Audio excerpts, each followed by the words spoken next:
Hi, welcome to the Mummy Trainer Podcast, episode 1. I'm Mel, I'm a mum of 2, and I'm a personal trainer, hence the name. Although I did manage to inadvertently upset somebody on Twitter earlier on this year when she thought the mummy trainer meant that I was training mummies how to be mummies. And that is not the case at all. I'm still figuring this out myself. And I've got a 7-year-old, she's nearly 7, and a nearly 4-year-old. So I definitely wouldn't be giving anybody any pointers around that. So I did the only thing that I could do. I deleted and blocked her because I ain't got time to be getting into conversations like that. So I am 40 years old. Yes, I know I sound a lot younger. And when you see me in person, you'll think I'm 25. I wish. I've got 2 children, boy and a girl, both at school at the moment until I have to go and get the boy because he's only on 2.5 days a week because he's not quite 4. And I have those days to myself. But it's amazing how you can just fill your time with stuff, isn't it? And now I've got to squeeze podcasting in between. But you know what? I'm going to give it a good go. So my fitness journey started when I was about 13 and I joined my local karate club. And I tried jiu-jitsu previously when I was about 8 or 9, but I didn't really like it because all I wanted to do was climb trees and play with Barbies. Nowadays, 8-year-olds generally tend to want to play on the Xbox and are glued to their iPads. Now, my children have an Xbox and they have iPads, but I do limit the amount of time that they're on them because I think it's important to find that balance. I know that they have to use technology at school, but it's also very important that they are able to go outside and enjoy nature and for them to know where their food comes from. AKA, where does chicken come from? The supermarket. No. And that is a genuine statement that has been made by somebody at their school.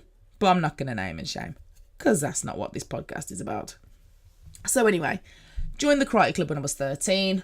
When I decide that I like something and I really liked karate, I'm like, right, I'm on this. I need to be really good at it. So worked hard, managed to get my black belt in a short space of time and was the youngest female black belt in the area. Was in the local newspaper, big cheesy smile, still hate that photo to this day. But my mum has it along with many other things in a scrapbook box. Whatever you want to call those boxes that you store all the memorabilia that you're going to embarrass your children with when they get older. Yeah, my mother's got a big one of those. So I did karate for years. And then when I started college, I started to lose interest because obviously when you're younger and you're training 3 times a week, you don't mind. But then when your mates are off to the cinema and under 18s discos and you're training for yet another competition, you start to think, this doesn't feel very fair to me. So anyway, when I was at college, I got to my 2nd year and I was like, oh, this really isn't for me. So I decided, foolishly, maybe, that I was going to leave. Now, my best friend had secured a job in France as an au pair. All sounds very glamorous. And she was like, come. So I was like, you know what, shall I? Yes, I'll go. So I applied to the same agency. And we were like, this is going to be amazing. We're going to get to hang out in another country. It'll be really cool. Both got placed at opposite ends of the country. Didn't see each other once the whole time we were out there. I'm not going to go into detail about what it's like to be an au pair. Because quite frankly, my experience wasn't that great. But I'll save that for another story. So I came back to England, got a job, entered the world of adulthood, if you can even call that. I mean, I'm 40 now and I still don't think or feel like an adult. I just have to behave like one sometimes. So when I came back, I tried to go back to karate, but I wasn't really feeling it. And with dance and fitness, especially an art form like karate, you either have to be focused about it or you're not. And I wasn't. So I was working full time, going out clubbing, doing what you're doing, discovering all these exciting things you can do once you pass the age of 18. And then I discovered salsa. I went to a salsa class with my sister and some of our cousins, and I thought it was amazing. We were like, yeah, this is going to be great. We'll come every week. Following week, it was me and my sister. Week after that, it was just me. So I was like, okay, I don't care. I'm still going to go. This is back in the day where I did not drive. I walked and got the bus everywhere. I wish I did that now. I'd probably be a lot fitter than I am, even though I am a personal trainer. But I don't do public transport now. Not unless I absolutely have to. So got really good at salsa because, like I said previously, if I find something that I really love, I want to be good at it, and I really wanted to be good at this, and boy did I love salsa. I still do now, I just don't do it as often. So I was dancing for about 10 months, started off once a week, twice a week, and then before you know it, I was going out nearly every night of the week, and then I was travelling with some of the salsa teachers to events that they were going to, because you could go to these weekend events at like Butlins and what's the other one called? Pontins. So, you know, places that you might not necessarily go. I'm going back in the day, like the early noughties. You wouldn't go to these places because it'd be freezing cold. But if there was salsa, we were there. If it was in a barn in the middle of nowhere and it was freezing cold, didn't matter as long as there was salsa and we could dance. So continued down that vein for ages, did loads of things, became a performer, a DJ, a choreographer, and then an events promoter.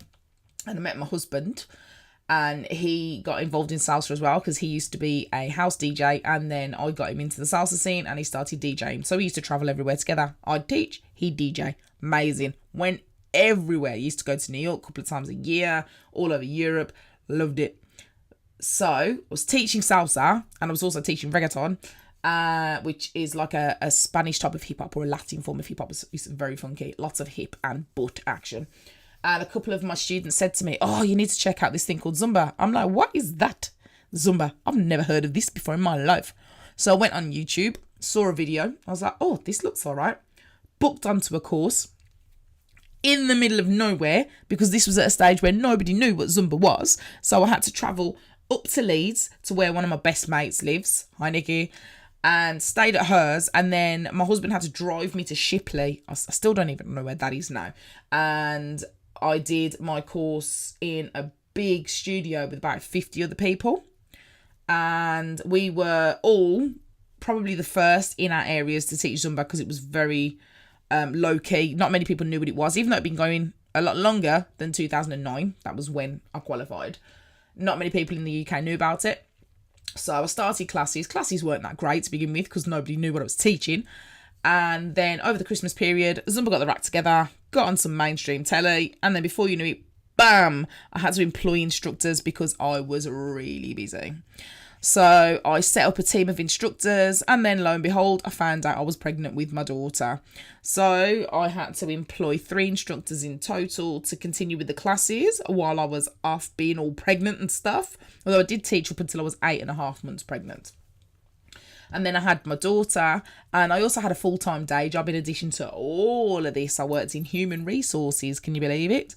And I decided once I had my little bambino, because she was just adorable and lovely as babies are, and they're just so cute. They don't really do much. She's nearly 7 now. She drives me crazy. And my husband says she's a mini-me, so it's my own fault she's like that. And my mother did say, Karma, when you have a little girl, she's going to be just like you, Karma. So hey-ho. So yeah, I decided I didn't want to go back to work. So I handed my notice in and decided to turn my hobby and my passion into a job. And that was in 2010. It's 2017 now. So I've been doing this stuff full time for 7 years, and it's not been easy. It has its ups and downs. The fitness industry is extremely volatile, and you never know what you're doing from one week to the next. You can have a plan, and then all of a sudden the weather kicks in, or people get sick, or it's half term, and before you know it, you're not earning anywhere near as much money as you were previously. But you know what? I love the flexibility that it brings with it. I'm able to take my children to school. If anything happens to my kids, I'm able to rush up the school. If there are craft days or they want parents to come in and help, I'm able to do all that jazz, and I love it. So the pros definitely outweigh the cons. So I became a personal trainer. When did I become a personal trainer? A few years ago. Prior to that, when I decided I was going to do fitness full time, I was like, right, okay, I need to get more qualifications. So I went and I did my level 2 fitness qualifications. That was my exercise to music. And then I did various qualifications after that, children's, pre and postnatal. And then I decided it'd be a really good idea to become a personal trainer. And I was scared. I was really scared because everybody was just always banging on about how hard it was. And so I had this fear built in, or I don't know what you would call it. It was just in my brain that it was going to be really hard, and there was no way I was going to be able to do it. Long story short, I did do it, so I passed, and I was so proud of myself because I did find it extremely difficult, and I was scared, but I went to Saturday classes and I had an amazing tutor, and he gave me a lot of support. So then I was like, right, I've got my pre and postnatal qualification. Sorry, I just put my pencil in my mouth then. Made me sound all blurry. I've got my pre and postnatal qualification. Why don't I combine the two and train mummies? Not like how the lady thought I was training mummies on Twitter, but work with ladies that are pregnant and also ladies wanting to get back into fitness. I was like, this is going to be amazing. It's going to be brilliant. So I set up the mummy trainer. So originally, the mummy trainer was going to be me training mummies to get back into fitness. But all my PT clients weren't mummies. I had men and women. And when I say they weren't mummies, I meant they didn't have little babies. They had like grown children, or I had some clients that didn't have any children, or I had men. And it was good because obviously I was training all these people, but the whole mummy trainer thing wasn't working. So I thought, what am I going to do with this now? Because I still really loved the name, paid for a logo and everything, had a website. I thought, right, I'm going to blog. Now, I'd blogged previously under the name The Health Carpenter. Prior to The Health Carpenter, I'd attempted to blog, and I just felt like it was too much like hard work. But I realised now, back then, I was just making it hard work because I was writing an essay. I could have written a novel and didn't realise that you didn't actually have to write so much when you were doing a blog. So I made it difficult for myself. But I've always liked to make people laugh. I always like to entertain, and I don't mind laughing at myself either to get a laugh. I was small at school, and, you know, to get noticed, you had to make noise, and I was a mouthy little so-and-so, and I tried to make people laugh. And then as you're getting older and you meet boys and stuff, my best friend is tall, long legs, and blonde hair, and she's beautiful.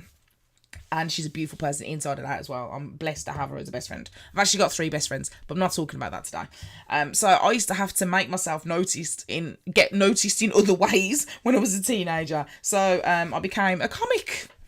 That's what I did. I made people laugh, and, you know, I did pretty well.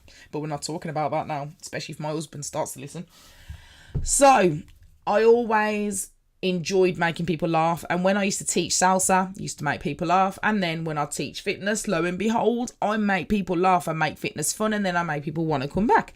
So that's why my classes are successful. Okay, that's why I'm able to do what I do. So I thought, right, I'm gonna blog. So I'd blogged under The Health Carpenter. That blog is still live now if you want to go and check it out. It's thehealthcarpenter.co.uk. But we're talking about the Mummy Trainer.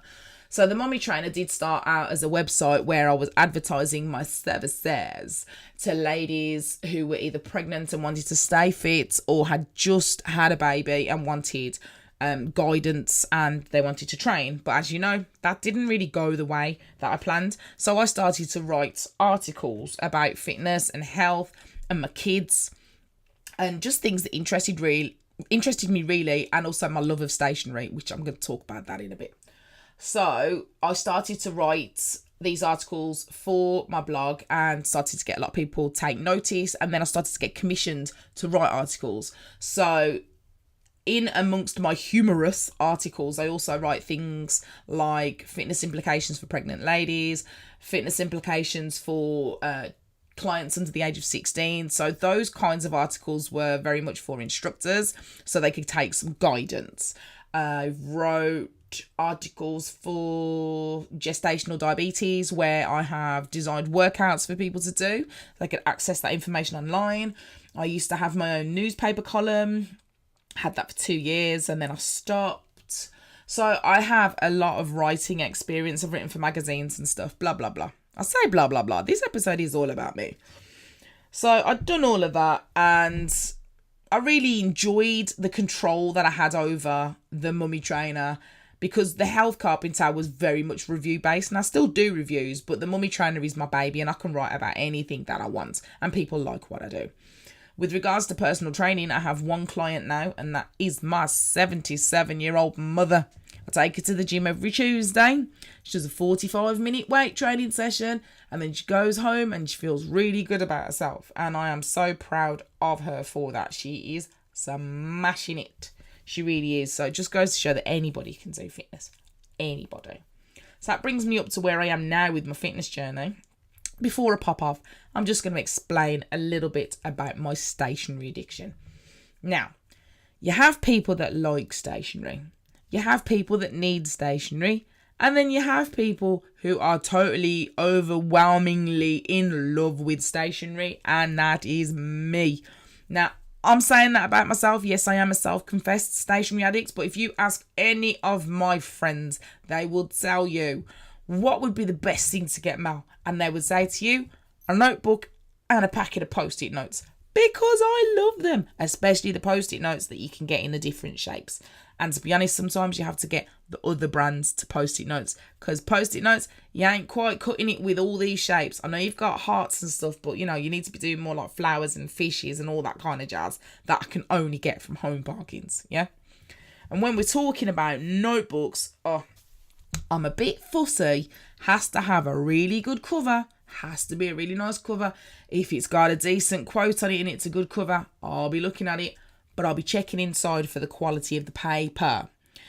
Paper quality has to be important. So I love watching YouTube. I love it when somebody has a stationery haul, but there are some people out there that when they're telling me that these notebooks are nice, they're not, because all they've done is look at the cover. They haven't opened the book and felt the quality of the paper. Too thin, not the right colour. Lines, not the right colour. Paper, grainy. Don't be giving me a notebook like that. If you ever want me to have a notebook, if you want to buy me a notebook, I don't want to sound ungrateful, yeah? I'm not going to have one of those. And you don't have to buy me an expensive notebook. You can go to The Works. One of my friends is the manager at The Works in Maryhill. May as well start talking about location. I'm from Birmingham, if you hadn't already noticed by the accent. They do amazing, amazing notebooks. I do go to Paper Chase, but do you know when I go to Paper Chase? When there's a sale on, because it's too expensive. Where else? Flying Tiger, pretty good. In Selfridges in Birmingham, you can get fairly decent deals from there. My friend Joan bought me a few notebooks from, is it Home Bargains? Joan, you have to tell me, it's either Home Bargains or B&M, okay? Home Bargains and B&M, not bad quality. These ones that she's bought me, very, very nice. One of my favourite places to buy stationery from is from a company online called Dot Creates. I love their stationery. I absolutely love it. I will do a dedicated stationery podcast at some point, but I just have to share an experience with you. Dot Creates, I've been buying stuff from them for about a year. I buy prints, I've bought blogging planners, I've bought pens, I've bought pencils, and I decided to invest in a planner. You see all these people that are out there and they've got these really expensive planners and stuff. I don't really like spending any more than about £8 on a notebook, and that's from Paper Chase, and that's when it's in the sale, okay? I spent over £20 on this planner, right? Now, I was so excited about it, and I tell you, this planner's worth every penny. It is beautiful. So I thought, right, I'm going to write in this planner. So I sorted out some fine tip pens. I had a nice, beautiful pencil case that my husband bought me when we were in New York a couple of years ago. Put my book and pencil case downstairs, and I was like, right, I'm going to set some time apart, and I'm going to go write in this planner. I'm going to make some goals. Yesterday, my 3-year-old son decides to take my beautiful planner and my pencil case, and you know what's coming next, right? And my fine tip liners, and write in my planner. He wrote in my planner. I wanted to cry. I screamed. I shouted. I took the planner and the pencil case, and I went upstairs into my office, and I almost sobbed, but I didn't quite. So I opened the front of the book, and I was like, right, I can repair that. Covered it with a motivational postcard, stuck some washi tape on there. I've never used washi tape in a planner before, ever. I don't know what I'm doing. You see all these bullet journal people, I have the greatest admiration for you. I still don't know what I'm doing, but I have been sent a bullet journal from a company that I do reviews for, so I'm going to have a go. But I digress.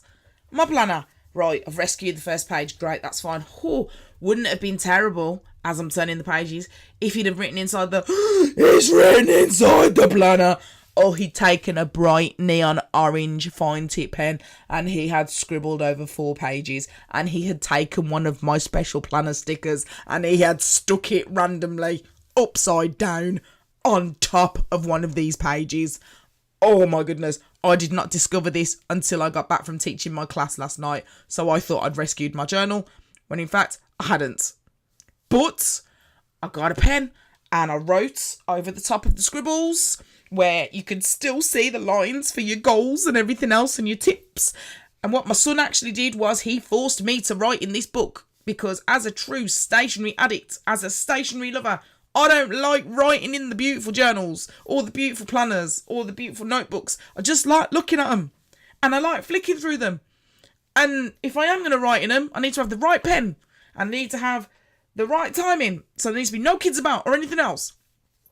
I'm thinking that my addiction's coming out now. You're understanding my addiction. So I kind of have to say thank you to my son because I did write in the planner.